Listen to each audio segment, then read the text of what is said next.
ハロー、皆さんこんにちは。Thinkers チャンネルへようこそ。Welcome back to my channel。皆さん、はじめまして。Thinkers チャンネルと申します。初めての方、ようこそ Thinkers チャンネルへ。私の番組では、アメリカ人のサイキック預言者、サイキッカー、ミディアム、スピリチュアリストのジョセフ・ティテルさんという方がいらっしゃるんですけれども、その方が配信している動画をご紹介したり、さまざまな私個人が気になっていることなどをフィーチャーしてお送りしております。2023年12月8日になっております。本日の日付なんですけれども、ジョセフ・ティテルさん12月3日に配信をしておりました動画がございまして、毎月ジョセフ・ティテルさんはその月の予言ということで一月の予言をまとめてしている、月始めの配信があるんですけれども、そのですね回をフィーチャーさせていただきたく思います。私すでに tinkerschannel.com のブログの方で前編後編に分けてご紹介をもう配信済みでございます。で詳しく見たいという方はですね、私の今のこの動画の概要欄の方にブログのリンク貼っておきますので、そちらで詳しく確認していただければというふうに思っております。そうですね、長いのでブログでは細かくご紹介してるんですけれども、動画では、ジョセフ・ティテルさんの予言の方にフォーカスした後編のところをフィーチャーしてお届けしたいと思います。で前編の方は先生学術的な観点ですとか、ジョセフさん自身のその数比学的な部分、エネルギーの動きとかそういった部分をフォーカスをして、この日はこういう、この期間からこの期間は天体の動きがこうなので、こういうことが心に作用したり、こういうことが起こりやすいのでこうした方がいいですよみたいなアドバイスをしていただいてるんですけれども、それは結構覚えるのが大変だったり理解するのが大変ですと思うので、ブログの方でじっくりと皆さんここに見ていただければなというふうに思っておりますので、ブログの方見てみてください。それでは、後編の方なんですけれども、今回の、タイトル、ジョセフ・ティテルさんのタイトルが12月のサイキック予言、爆発的なことが起こるというタイトルになっております。ご本人さんのこの本ちゃんの動画のリンクも概要欄の方に貼っておきますので、ご興味がある方は覗いてみてください。もちろんアメリカ人なので英語になります。で分からなければ私の方でご紹介している内容を理解していただければというふうに思っております。はい、ティンカースチャンネル初めて聞いたよという方、見たよという方なんですけれども、概要欄の方に私のティンカースチャンネルのプラットフォームおのおの貼っておきますので、インスタもあればツイッター、今の X もあれば、ハテナブログもありますし、メインブログは、tinkerschannel.com という形でやっております。で覗いてみてください。で途中までなんですけれども、ツイッターファイルをフォローしてみたりですとか、あとは去年からジョセフ・テテルさんの予言のご紹介、そして私が、個人的に気づいたこと、そういったことを綴っているブログになっております。動画の方は主に、予言ですとか、あとはツイッターファイルの方もフィーチャーしたりとかしておりまして、で皆さん気になっているのがおそらく世界の動きだと思います。で予言がとても気になっているようなので、今は予言にフィーチャーちょっとフォーカスしてお届けしております。はい、じゃあティンカーチャンネルってどんな番組なのかっていうのを軽くご紹介をして本編に入っていきたく思いますので、それでは、ティンカーチャンネルの番組の趣旨についてご説明させていただきます。ティンカーチャンネルでは皆さんに考えていただくきっかけとなる情報を提供しております。海外からの情報だったり、日本ではあまり報道されていないことだったり、スピリチュアルなことだったりをお届けして、皆さんがそれについて情報精査を個々でしていただいたり、考えていただくきっかけになればと思っております。ですので、ティンカースチャンネルではこれが正しいんだよというように皆さんに答えというのを提示しているわけではございません。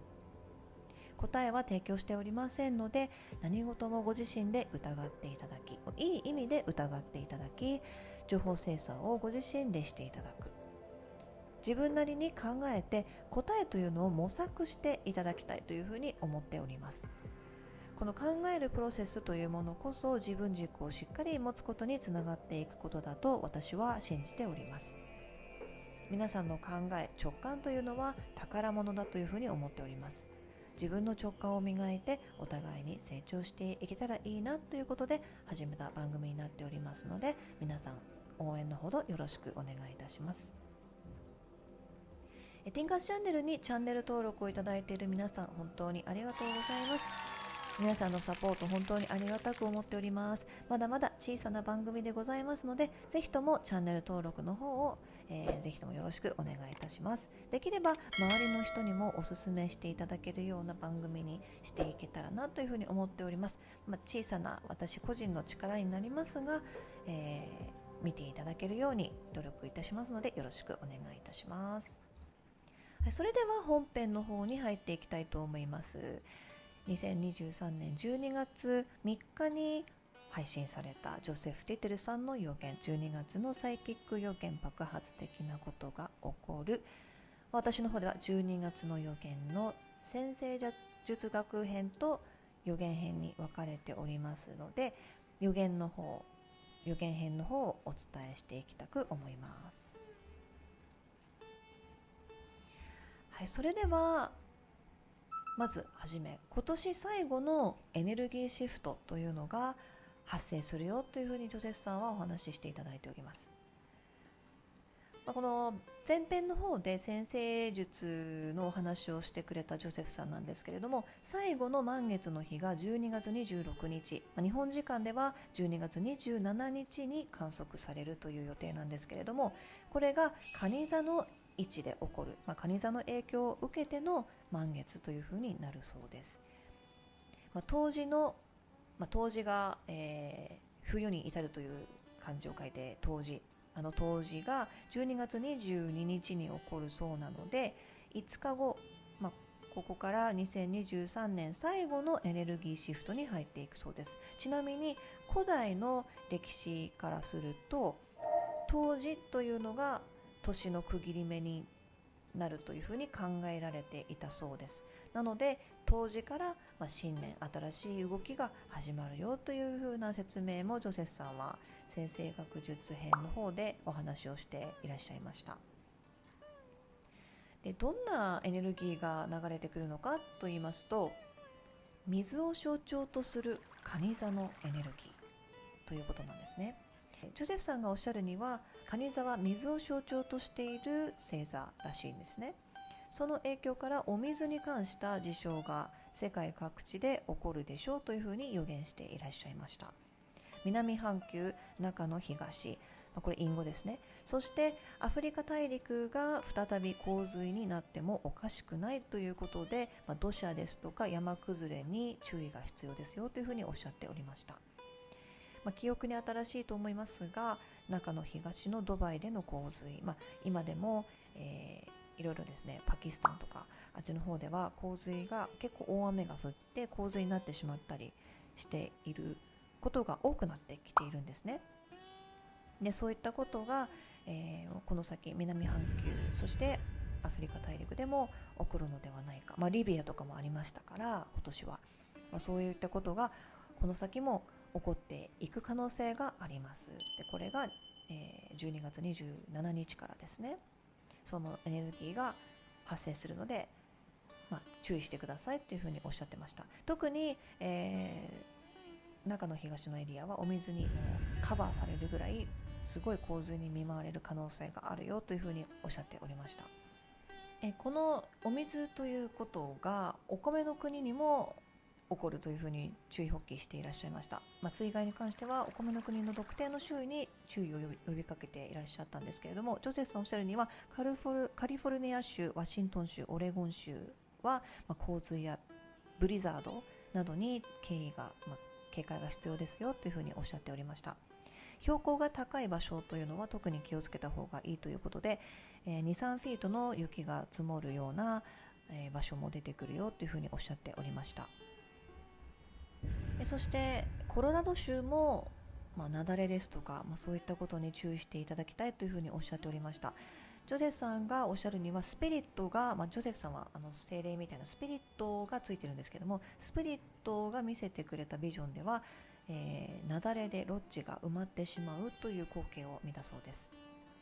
また東海岸への注意報記もございます。お米の国の東側も積雪ですとか雪嵐、アイスストームなどに注意が必要だというふうに予言していらっしゃいます。ジョセフさん曰くニューヨーク州の北部、ニューイングランドエリアでは、吹雪ですとか積雪量がものすごいことになり、特にホリデー期間に近づくとどんどん激しくなるでしょうというふうに予言しております。特にエネルギーシフトが起きる時期になりますので、起こってほしくないような状態になりかねませんというふうに注意報記していらっしゃいました。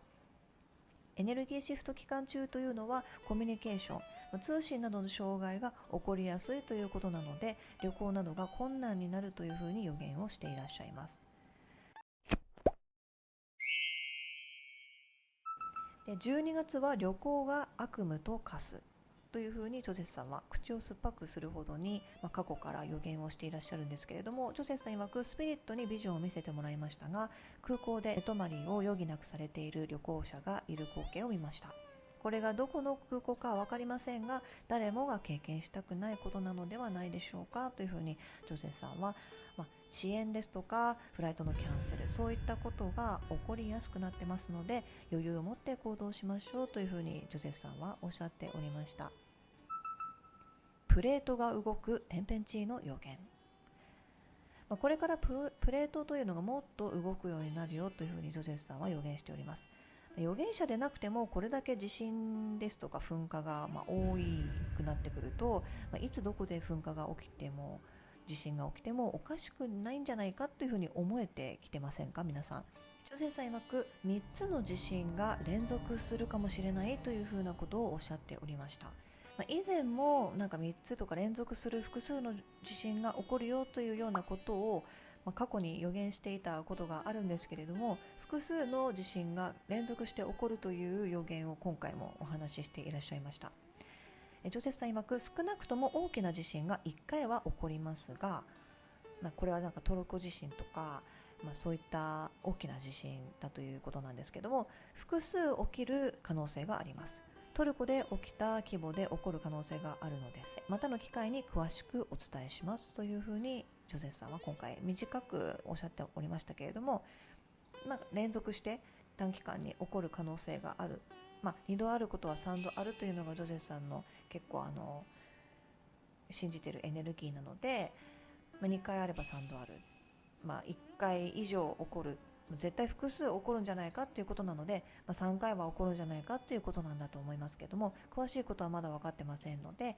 引き続きジョセフさんの予言ご紹介の時に更新があればシェアさせていただきます。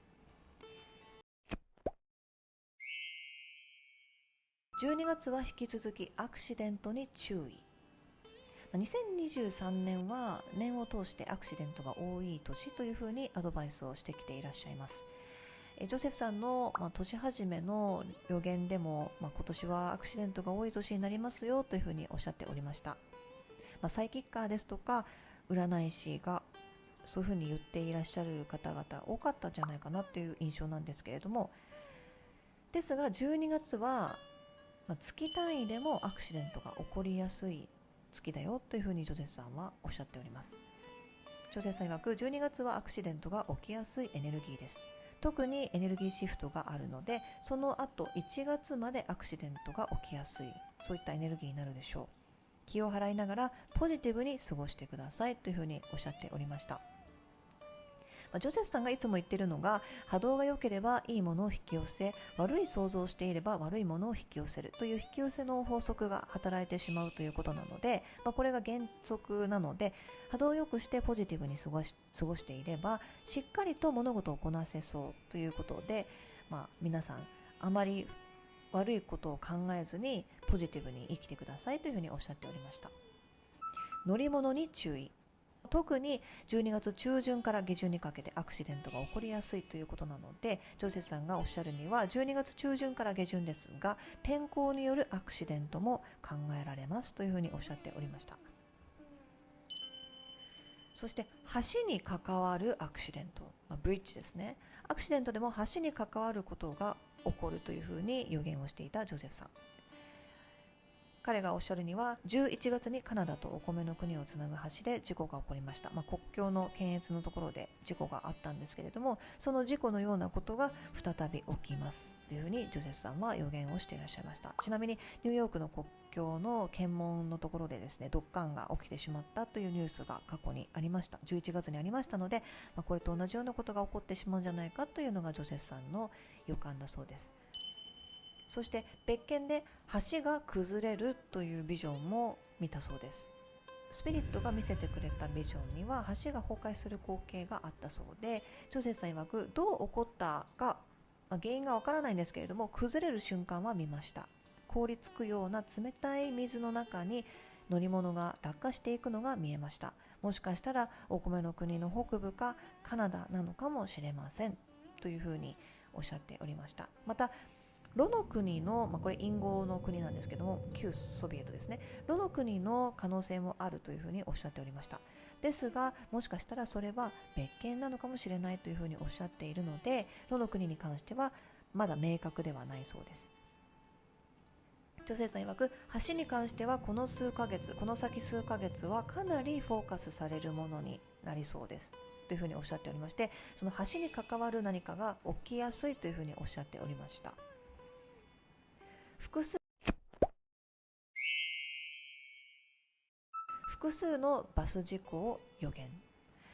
またバス事故というのも予言していらっしゃっておりまして、これがですね、複数起きてしまうというふうにおっしゃっております。女性さん曰く、複数のバス事故ですが、一つは大きな話題となり大きく報道されます。おそらく有名人もしくはミュージシャンなどが関係しているのかもしれません。もしかしたらツアーバス関係かもしれませんというふうにおっしゃっておりました。でジョゼフさんのスピリットがこのようにおっしゃっていたそうです。しかしこれらはアクシデントではありません。故意に起こされたものですというふうにおっしゃっていたそうです。ジョセフさんはスピリットがこれらというふうに複数形を言っていたところに着目しておりまして、複数起こる可能性があるという見解をしていらっしゃいました。その故意にそれを起こすことによって何か大衆の心理を突き動かすようなことを、目的としているのかどうなのかっていうところは、私ティンカー的にはちょっと気になっちゃうんですけれども、まだ起きていないことなので、これがですね、もし起きたらちょっと考えものなんじゃないかな。故意に起こされるっていうことは何か目的があって起こされることなので、何かあるんじゃないかなっていうふうに私は考えてしまいます。そしてバスジャックの予言なんですけども、事故が起こりやすいというお話ですが、アクシデントだけではなく乗っ取りですとか窃盗なども注意が必要だというふうにジョセフさんは予言していらっしゃいます。ジョセフさん曰く、スクールバスや大人が乗ったバスなどを乗っ取るようなビジョンを見ました。犯人はサイコパスです。起こる場所は中の東のどこか、I○○L かもしれません。〇〇の中にはスラですね。なぜかというと、あの戦に関係しているというふうに感じるからですというふうにおっしゃっておりました。最近ですね、お米の国では、窃盗が多くなってきているんですよね。なぜかというと、だから10万円以下の盗みだったら罰することはしませんよみたいな変な法律みたいな条例みたいなのができたので、善意のない人たちがそういうふうに窃盗を繰り返すっていうようなことが起きてしまっているっていうような話を聞くので、この動きとはまたその中の東のことになると違うのかなっていう感じはしますよね。その流れ、エネルギーの流れに乗ってどさくさに紛れてこの中の東の件が発生してしまうのかちょっとねわからないですけれども、戦場なので向こうは何が起きてもおかしくないんじゃないかなというふうに思っております。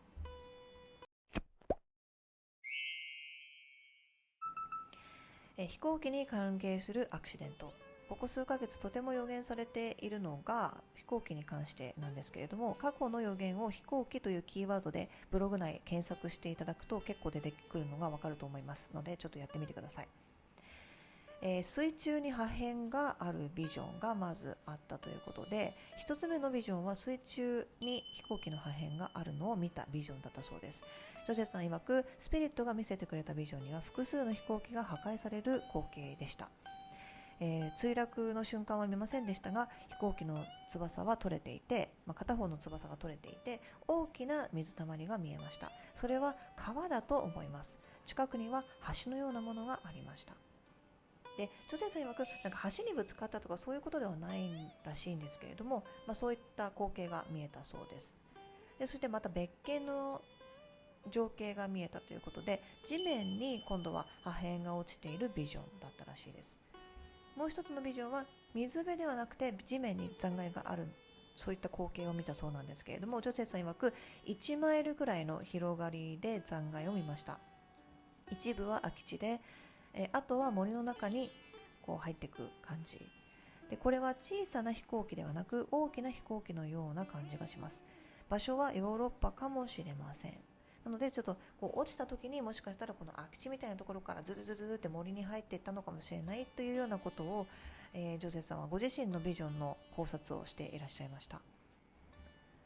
ジョセフさんはこういうふうにこう予言をしてますけれども、恐怖を煽っているわけではなくて、見たことをお話しているだけなので、恐れずにいい波動で過ごしてください、そこは忘れないでくださいねというふうにジョセフさんはアドバイスしていらっしゃいました。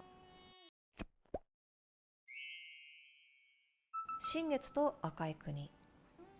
12月12日日本時間の13日というのは新月の日なんですね。この新月は中の国に大きな影響を与えるようなエネルギーがあるそうです。というのもジョセフさんおっしゃるには、この新月は中の国を渡るように動きます。そのため中の国に関する事柄を多く耳にすることになるでしょう。特に12月9日から15日、日本時間10日から16日の間に重大なニュースがあるのかもしれませんというふうにおっしゃっておりました。磁気の嵐が起きる。磁気の嵐によりオーロラが普段観測できないような場所でも観測できるようになるというふうに予言していらっしゃいました。ジョセフさん曰く、磁気の嵐が起こるということで普段観測されないところでもオーロラが見えたりするでしょう。しかしこれはスピリチュアル的にも人間に影響してきます。なぜなら地球、動物、そして我々のエネルギーと全てに影響する事象だからですというふうにおっしゃっておりました。なのでオーロラが綺麗だな、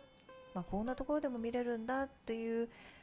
こともいいですけれども、ただそれは地球に降り注いでいる事柄なので、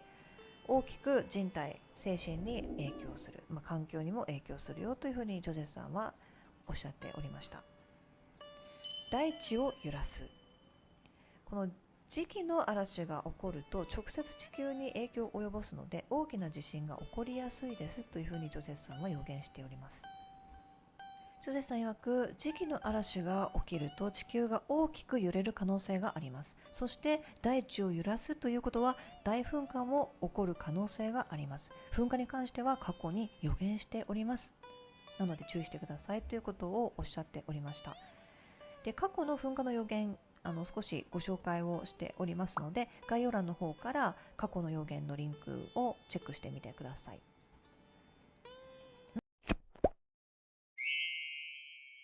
中の東の戦についての予言。今年10月7日から始まってしまった戦なんですけれども、12月に何か動きがあるというふうにジョセフさんは予言していらっしゃいます。ジョセフさん曰く、残念ながらイ○○Lは今度は相手国の反対側をアタックするでしょう。故意にアタックして土地を乗っ取るでしょう。イ○○Lに対する何種類かのアタックがその乗っ取りをする口実になっていきます。世界中のシナゴークが狙われる。感情を煽るような方向になってほしくないので、ちょっとティンカー的には気をつけたいんですけれども、言うのを。シマルゴーク、さっき言っちゃったんですけども、丸の中にはなですね。これはユマルヤ教の教会です。で、世界中に教会ありますよね。それがその戦が起こっている現地ではなくて、世界中のその、教会がアタックされてしまうかもしれないというふうにジョゼフさんは警鐘を鳴らしていらっしゃいます。ジョセフさん曰く、この戦は現地だけではなく世界中の死マルゴークへのアタックも起こってきそうですというふうにおっしゃっておりました。情報社会に生きる私たちへの注意喚起。ここでちょっとガラッと、話題が変わるんですけども、つながってるんですけれども、ちょっと話題がちょっと変わります。ジョセフさんのスピリットがおっしゃっていたことということで、ジョセフさんがシェアしていただいてるんですけども、現在の情報社会に生きる我々への注意喚起のメッセージをスピリットから受け取ったからシェアしますというふうにおっしゃっておりました。ジョセフさん曰く、スピリットが言うには、情報社会で生きるにはより受け取る情報に慎重になる必要があるということ。特に12月は我々の SNS などが大きくにぎわう。見たもの、読んだものなどを鵜呑みにさせようとしてくる情報が蔓延するというふうにおっしゃっていたそうです。そのおかげで、そのせいで分断などが発生したり、困惑してしまう人が出てきたりとか、そういったことが起こるので気をつけてくださいというふうに言っていたそうです。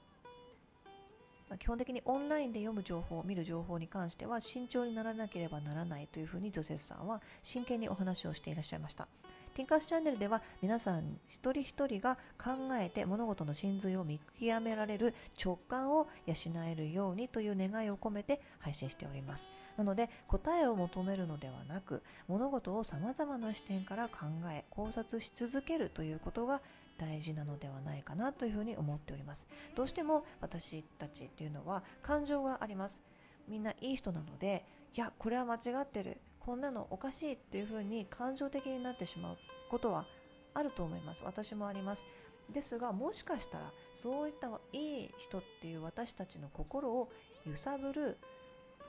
もしかしたらフェイク画像とかフェイクストーリーとか、そういった工作による何かかもしれないので、直感というのを大事ですし、自分で調べるということも大事。何か裏を取ったり、いやこれってソースはどこなんだろう、情報源はどこなんだろうというふうに追求していく姿勢というのは大事だと思いますので、皆さん気をつけていきましょう。人工的な知能で作られた動画や画像、これから1月に明らかになるだろうというふうにジョセフさんは予言的なことを言っていらっしゃいました。人工的な知能が作り上げたメディアがオンラインに散乱して人々は混乱するというふうにジョセフさんは予言しています。確かに SNS には人間がアカウント保持者ではない配信っていうのもありますよね。ボットとかがそうだと思うんですけれども、これからロボット的ではなく学習がもっと進んで、もう少し自然に感じる、そういった人間じゃないアカウントが多くなるのかもしれませんよね。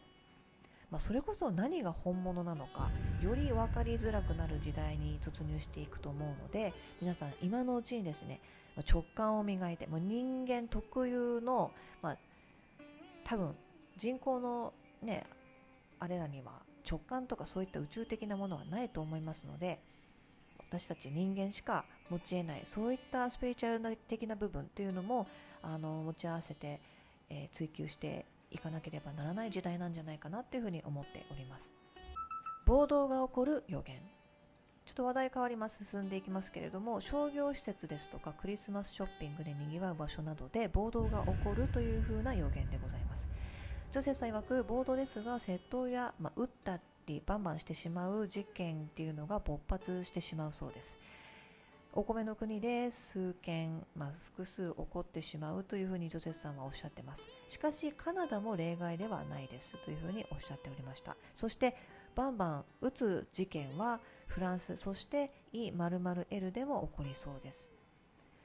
このフランスに関しては過去にも予言があったりするので、何かしらのカオスが待ち受けてそうです。こういった暴動とかそういった予言っていうのは本当に実現しないようになってくれたらなっていうふうに切に願っております。ポジティブに過ごすことはやっぱりね、私たちにできることなんじゃないかなって思いますので、あまりですね、こうなっちゃうんだって思いすぎずに冷静に過ごしていきたいなというふうに思ってます。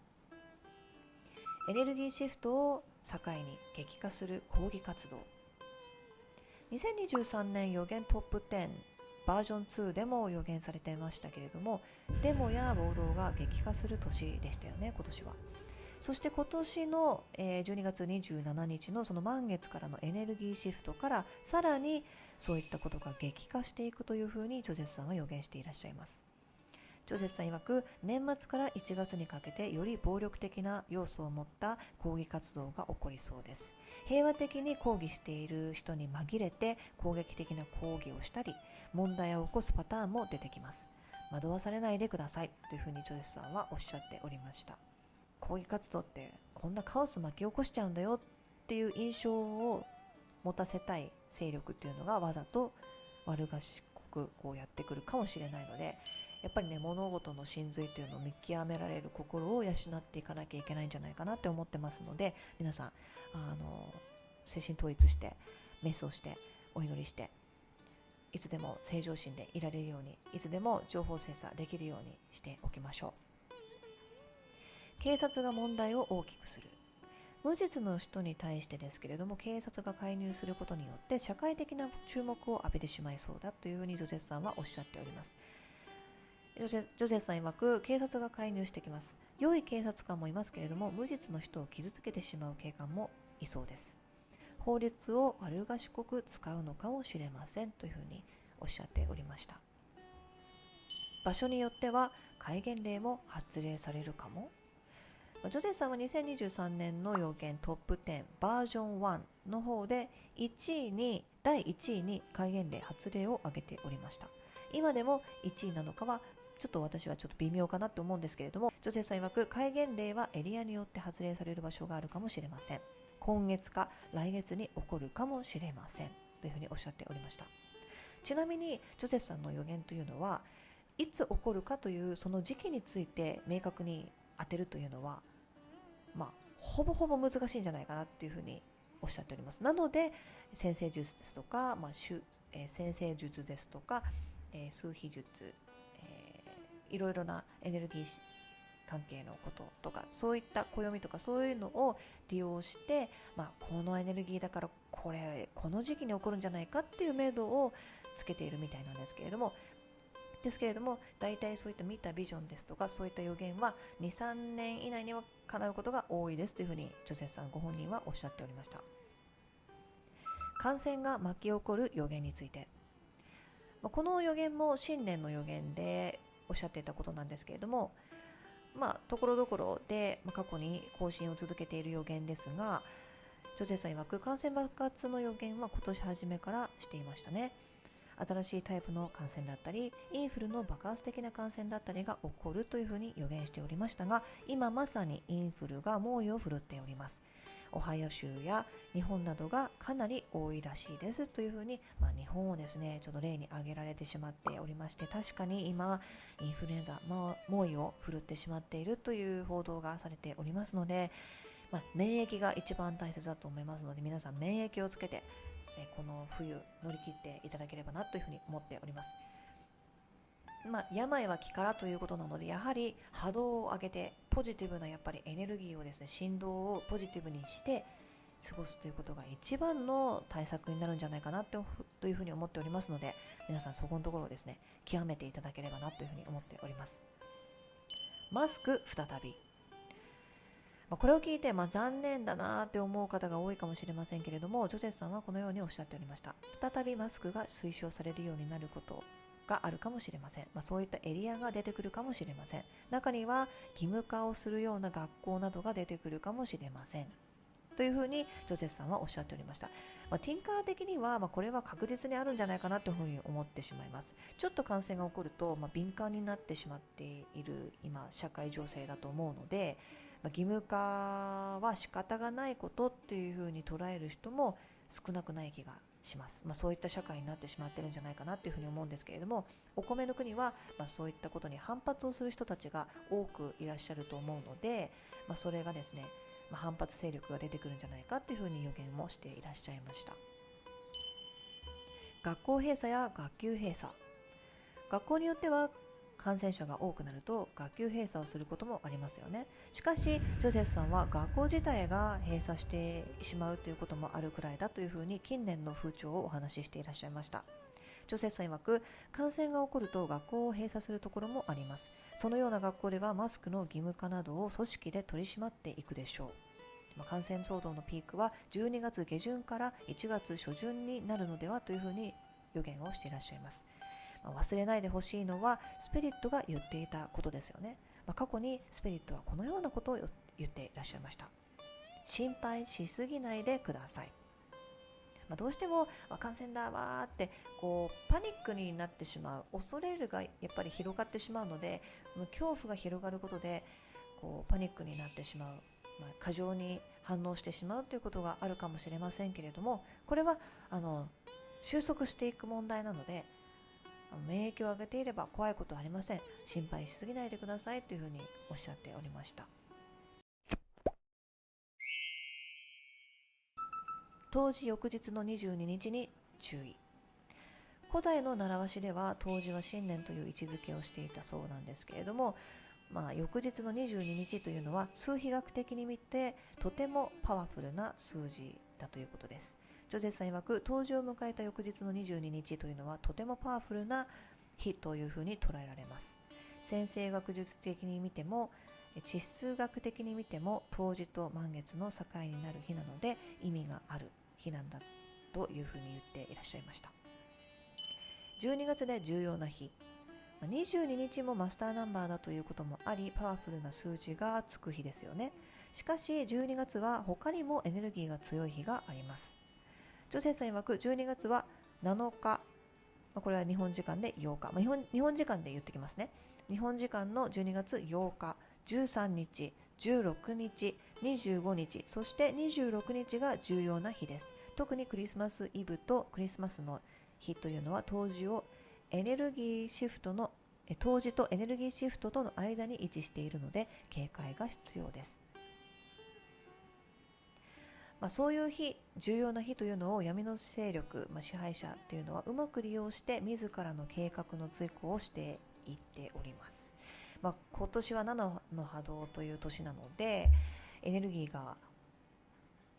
大いにですね、人の信じるものというのを揺るがせるような、エネルギーがあるそうなので、それを揺らがせる何かを起こそうとするような勢力がいるので、そういった重要な日っていうのを使ってくるんじゃないかっていうふうにジョセフさんはおっしゃっておりました。ジョセフさん曰く、自然災害が起きたり乗り物の事故が起こりやすくなるかもしれませんので気をつけてくださいというふうにおっしゃっておりました。今回は以上になります。いかがでしたでしょうか。12月の予言なんですけれども、バーッとですね、弾丸的に予言を言っていきました。先ほども言いましたけれども、ジョセフさんの予言というのはここで、12月の予言とはいえですね、このエネルギーの動きを見ると今までの見ているビジョンとかそういうのが叶いやすい傾向にあるかもしれないので注意してくださいということです。なので12月に起こらないからといって全く起こらないと思ったら大間違いだと思います。実際に去年2022年に言ってたことがもしかして今起きてるのっていうような過去の予言もあったりします。こんな予言もされてるんだというようなことをですね、発見してみていただければというふうに思います。で、今の社会情勢ですとか世界の動きを見てみて、その予言とどう関連性があるのかで、その予言に関してどういうふうに社会的な動きを読み取ることができるのか、そしてまた今の社会情勢を考察していって自分で物事を調べてどういうふうなことを感じ考え生きていくべきなのかというのを、全部紐付けてですね、一個一個見ていっていただければなというふうに思っております。予言されど予言という私は思っております。やっぱり目に見えない力とかそういったことを私は信じる人間なので、サイキッカーマジックみたいなそういうふうに思っちゃう人もいるかもしれないですけれども、そうではなくて全てに意味があるというふうに私は思っておりますので、こうした配信というのをしていただいているジョセフさんっていう存在も意味があると思います。変に言うともしかしたらジョセフさんだってみんなの心を揺さぶるような役目の人なのかもしれません。それはわからないです。で、私も今配信している身なので、そういうふうに捉えられてしまうかもしれません。一番大事なのは自分の直感がどう自分に教えてくれているかで、そして現実調べてみて、自分の直感を研ぎ澄ましてみて、どう自分が動くのか、自分の運命と自分の魂が契約してきてこの世に生を受けたその使命というのは何なのかというのを、最終的にね追求していけたらなというふうに私は個人的に思っておりますので、いろいろなことを思って、もう自由なので、皆さんは自由なので、いろんな思考を持っていろんな、ポジティブなエネルギーを発生させて、または受け取って、一歩一歩ですね、自分の形として前に進んでいただけたらいいなというふうに思っております。で、そのきっかけをですね、与えていけたらなというふうに思っておりますので、今後ともよろしくお願いいたします。もしこの動画がいいなって思っていただけましたら、グッドボタンで応援の方もよろしくお願いいたします。今後の予言も聞いていきたい、ティンカーさんの、考えですとか、何を配信するのか気になるという方は、チャンネル登録の方をよろしくお願いいたします。で、各、私のプラットフォームのフォローの方もよろしくお願いいたします。それでは皆さん、免疫力上げてプラスの波動を出してこの大変な時代を乗り切りましょう。Thank you very much for watching. Thank you very much for listening. Tinker's Channel でした。それでは次回の配信お待ちください。See you next time. Bye bye. Much love.